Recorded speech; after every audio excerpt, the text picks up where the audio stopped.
mga paps, magandang umaga mga paps, no? Bali, uwi na tayo. Galing tayo sa overtime na duty natin, no? 12 hours plus 2 hours, 14 hours tayo ngayon, no? Pumasok tayo kahapon ng alas 6 ng hapon. Uwi tayo ng alas 8 ng umaga. Ay nako, pagod din.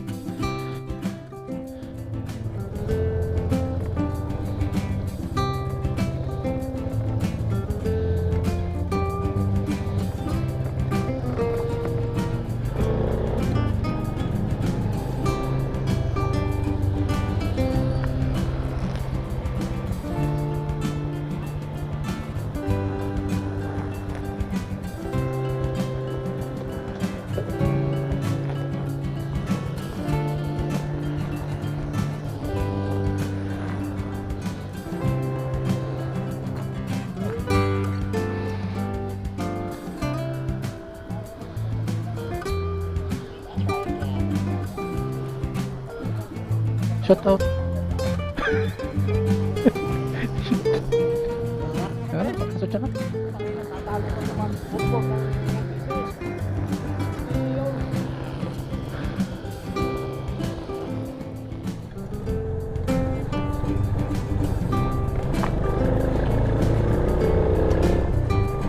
So mga paps, uwi na tayo. As usual, OT. Limpak na naman ang dadalhin sa kabanayaman natin ito. Joke lang, wala kang natitira. Kahit na anong laki ng sahod, yun din, laki din ang gastos mga paps. Ay nako, buhay guard. Ganun talaga ang buhay guard mga paps, no?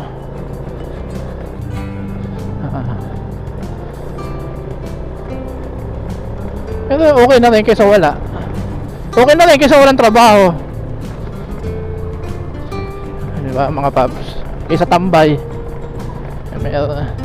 At saka mas medyo malaki naman ang nasasahod ng guard kaya sa pangkaraniwang factory worker lang, no? Kasi pare-parehas minimum, pero makati kasi sa security may 4 hours na overtime ka, mga ops 12 hours duty ka, no? Plus overtime pa kung minsan, papalo ka rin ng 15 mil isang kinsenas, di halos 30 mil din isang buwan natin mga paps, no? Ayaw pa. As may trabaho din yung dalawa kong anak, makabayad tayo ng utang, ay kukuha tayo ng bagong motor, no?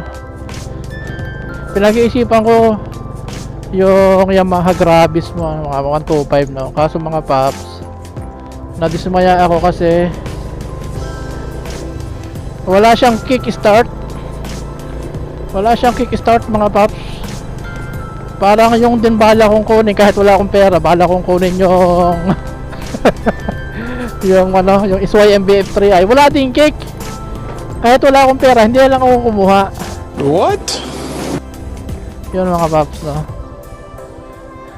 Sir, morning. Overtime pre. Overtime ng overtime. 2 hours. 12 plus 2. Walang libot. Pito. 7-9. May microphone na siya.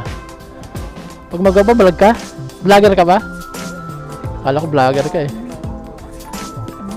Mura lang, 7,000 na lang. Kaya mo, wala ka naman sweldo mo rito eh. Yeah. Ito lang? Bakit? Nag-vlog ako. Panoodin mo vlog ko, Myro Motor Vlog. Oo. I-upload ko to. Shoutout kita.